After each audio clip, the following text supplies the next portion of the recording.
Hello buddies, welcome to Shyam's స్వదేశీ specials. ఈరోజు నేను మీకు హెల్దీ డైటింగ్ రెసిపీ అయిన ఓట్స్ ఆమ్లెట్ గురించి చూపించబోతున్నాను. దీన్నే ఓట్స్ ప్యాన్ కేక్ అని కూడా అంటారనమాట. దీనికి కావాల్సింది ఏంటంటే, ముందుగా మనం ఒక బౌల్ వాటర్ తీసుకుని 1 గ్లాస్ వాటర్ తీసుకుని ఆ వాటర్ బాయిల్ అవుతుంది అనగా ఒక 5 స్కూప్స్ అంటే 5 టేబుల్ స్పూన్స్ ఓట్స్ వేసుకోవాలి. బాయిల్ అవుతున్నాయి అన్నప్పుడే వేసుకోవాలి. అలా వేసుకుని జస్ట్ ఒక 2 మినిట్స్ ఉంచుకొని ఒకసారి స్పూన్తో కలుపుకొని అలా స్టవ్ ఆఫ్ చేసేసేయండి. అవి జస్ట్ కొంచెం మెత్తబడితే వాటర్తో ఉంటాయి, బట్ ఏంటంటే వాటర్ మొత్తం పీల్ చేసుకుంటుంది కూడా. అందుకని అలా స్టవ్ జస్ట్ అలా బాయిల్ అవ్వగానే వెంటనే కట్టేసేయండి. దీనికి కావాల్సిన ఇంగ్రీడియంట్స్ ఏంటంటే capsicum, carrot, tomato, oil, eggs, పాలు, ఉల్లిపాయ, ఓట్స్,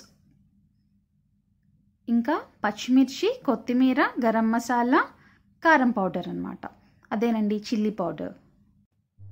ఇప్పుడు ఒక బౌల్ తీసుకొని అందులో ఉల్లిపాయలు, క్యాప్సికమ్, క్యారెట్, టొమాటో ముక్కలు, ఇంగ్రీడియంట్స్ అన్నీ కూడా ఒకదాని తర్వాత ఒకటి అన్నీ ఒక్కొక్క స్పూన్ క్వాంటిటీలో వేసుకుంటాం. నేను ముందుగా ఇక్కడ 2 ఎగ్స్కి సరిపడేలాగా తీసుకుంటున్నాను.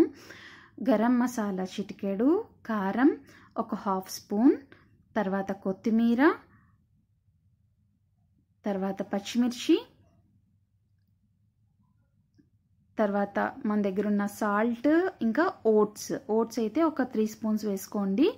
అదే చిన్నపిల్లలకైతే 2 స్పూన్స్ సరిపోతాయి. 3 స్పూన్స్ ఓట్స్ వేసుకున్న తర్వాత మిల్క్ కూడా యాడ్ చేసుకోవాలి. ఇదిగో ఈ విధంగా మిల్క్ కూడా తీసుకుని ఒక 2 స్పూన్స్ ఆఫ్ మిల్క్ అయితే సరిపోతుంది. 3 స్పూన్స్ ఆఫ్ మిల్క్ వేసుకుంటే కొంచెం టెక్స్చర్ బాగా లూజీగా ఉంటుందన్నమాట. అందుకని జస్ట్ మీ 2 స్పూన్స్ అయితే 2 స్పూన్స్, మీ దగ్గర ఉన్న అవైలబిలిటీ బట్టి 2 or 3 స్పూన్స్ ఆఫ్ మిల్క్ వేసుకోండి. వేసుకున్న తర్వాత ఒక 2 ఎగ్స్ని దానిలోకి మంచిగా పగలకొట్టి వేయండి. అట్లా వేసిన తర్వాత మంచిగా దాన్ని కలుపుకోండి. బాగా కలుపుకుంటూ ఉండండి. కలుపుకుంటూ ఉండే టైంలో ఏం చేయాలి అంటే, ముందుగా మనం ఒక పాన్ ఉంటుంది కదా, పాన్ తీసి హీట్ చేసుకుందాం. ఇది ఇలా కలుపుతూ ఉండండి. కలుపుతూ ఉండి ఇప్పుడు మనం ఒక పాన్ తీసుకుని దాన్ని స్టవ్ మీద పెట్టి ముందుగా ఫస్ట్ అయితే ప్రీ హీట్ చేసేద్దాము. సో ఫస్ట్ పాన్ పెట్టేసుకున్నాను ఇలా. ఇప్పుడు నేను ఒక 10 to 20 ml ఆయిల్ సరిపోతుందండి. హెవీ ఆయిల్ ఏం అవసరం ఉండదు. నైట్ టైం తీసుకునే డైట్కి అయితే కనుక తక్కువ ఆయిల్ వేసుకోండి. డే టైం తీసుకునే దానికైతే కొంచెం 15 ml ఆయిల్ లాగా తీసుకోండి. ఆయిల్ కొంచెం హీట్ ఎక్కాక హై ఫ్లేమ్లో పెట్టుకుని ఈ మన దగ్గర ఉన్న ఆమ్లెట్ మిక్స్చర్ ఏదైతే ఉందో మిక్స్చర్ మొత్తం అందులో వేసేసేయండి. వేసి చుట్టూ ఒకసారి ఫ్రై ప్యాన్ పట్టుకొని చుట్టూ ఒకసారి అది కొంచెం స్ప్రెడ్ అయ్యేలాగా, అంటే పల్చగా ఉండకూడదు. పల్చగా ఉంటే కనుక అది తిరిగేసేటప్పుడు తిరగవేయలేము. అందుకే కొంచెం ఒత్తుగా ఉండేలాగే, అంటే కొంచెం లావుగా ఉండేలాగే వేసుకోండి.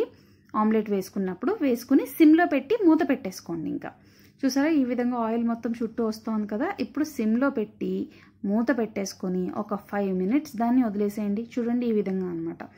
5 మినిట్స్ డీప్ సిమ్లో వదిలేసిన తర్వాత తీస్తే ఈ విధంగా పొంగినట్లుగా వస్తుంది. లోపల పాలు ఉంటాయి కదా, సో మంచిగా పొంగుతుంది. కాకపోతే స్లోగా అడ్జస్ట్ అవి స్లోగా కదుపుతూ తీయండి. కొంచెం పెద్ద గరిటె పెట్టుకుంటే కనుక మంచిగా వస్తుంది, విరిగిపోకుండా వస్తుంది, లేదంటే బ్రేక్ అవుతుంది. ఇప్పుడు ఈ విధంగా 2 మినిట్స్ పాటు అలా వదిలేసేయండి. మంచిగా మగ్గుతుంది అనమాట. అంటే లోపలంతా మంచిగా బాయిల్ అయిపోతుంది. ఇది నైట్ టైం తీసుకోవాలని ఎందుకు అన్నాను అంటే, ఇది లో క్యాలరీ డైట్, పైగా ఓట్స్ మంచి ఫైబర్ ఫుడ్ అవడం వల్ల ఈజీగా డైజెస్ట్ అవుతుంది. మనకి ఏంటంటే వెయిట్ లాస్కి బాగా యూజ్ అవుతుంది. సో డైటింగ్ చేసే వాళ్ళైతే మీకు ఇది యమ్మీగా టేస్టీగా చాలా హెల్ప్ అవుతుంది. ఎందుకు అంటే ఇందులో వెజిటేబుల్స్ ఉన్నాయి, ఎగ్ ఉంది, మిల్క్ ఉంది, ఓట్స్ ఉన్నాయి. చాలా మంచి ఫుడ్ అండి. ఒకసారి మీరు కూడా ట్రై చేసి చూడండి, మీకు ఈజీగా తెలుస్తుంది. ఇంకా సాస్ ప్రియులు అయితే కంపల్సరీ సాస్తో దీన్ని ఒకసారి టేస్ట్ చూడాల్సిందే. చూసి అది ఎలా ఉందో నాకు తప్పకుండా కమెంట్ చేయండి. ఇంకా సబ్స్క్రైబ్ చేయడం మర్చిపోకండి. Thanks for watching.